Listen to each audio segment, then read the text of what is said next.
ओम नमः शिवाय। ओम नमः शिवाय।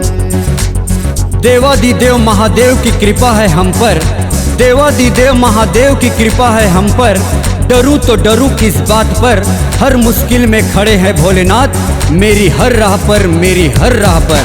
ओम नमः शिवाय। ओम नमः शिवाय। श्रावण महीना आया, भक्तों का मन भाया, शिव शंकर शंभू सबका मन हर्षाया।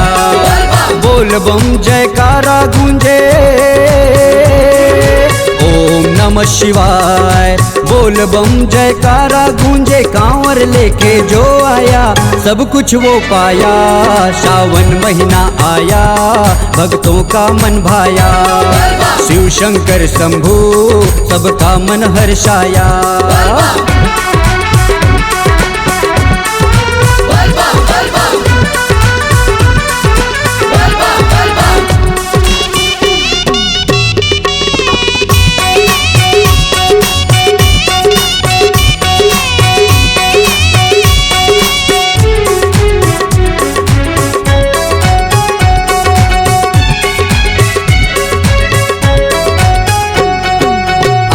जाते भक्त ये कहते बोल बम का नारा, जटा जूट वाले गंगाधारी सृष्टि जग है तुम्हारा, सृष्टि जग है तुम्हारा भोले, सृष्टि जग है तुम्हारा। करो कृपा हम भक्तों पर भोलेनाथ की दर्शन पा जाएं, ऐसे देना मौत हमें कि तुम्हारे चरणों की धूल बन जाएं। आते जाते भक्त ये कहते बोल बम का नारा, जटा जूट वाले गंगाधारी सृष्टि जग है तुम्हारा, सृष्टि जग है तुम्हारा भोले, सृष्टि जग है तुम्हारा। बोल बम का नारा गूंजे, ओम नमः शिवाय। भोले भाला जग से निराला, भोले बाबा दर पे आया, सब कुछ मैं पाया।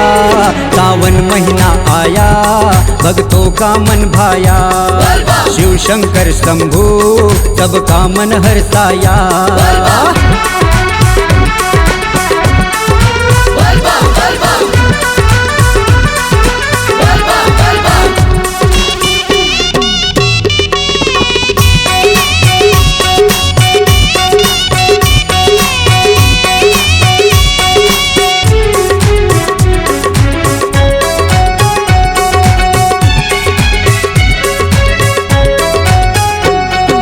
सबके मुरादे पूरे करते तुम हो अंतर्यामी, सूरज की विनती स्वीकारो भोले औघड़दानी, भोले औघड़दानी कैलासी औघड़दानी।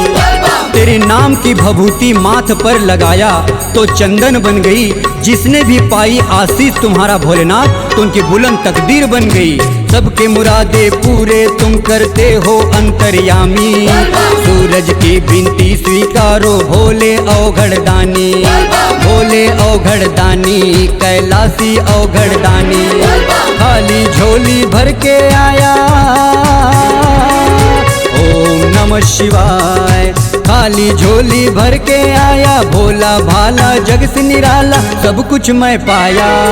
सावन महीना आया, भक्तों का मन भाया, शिव शंकर शंभू सबका मन हर्षाया। बोल बम जयकारा गूंजे, ओम नमः शिवाय। बोल बम जयकारा गूंजे, कांवर लेके जो आया सब कुछ वो पाया।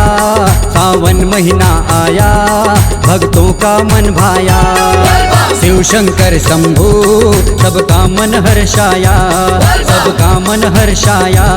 सावन महीना आया, हर हर Mahadev. C-Log Digital Recording Studio, Cordoba. Contact number 9907119215.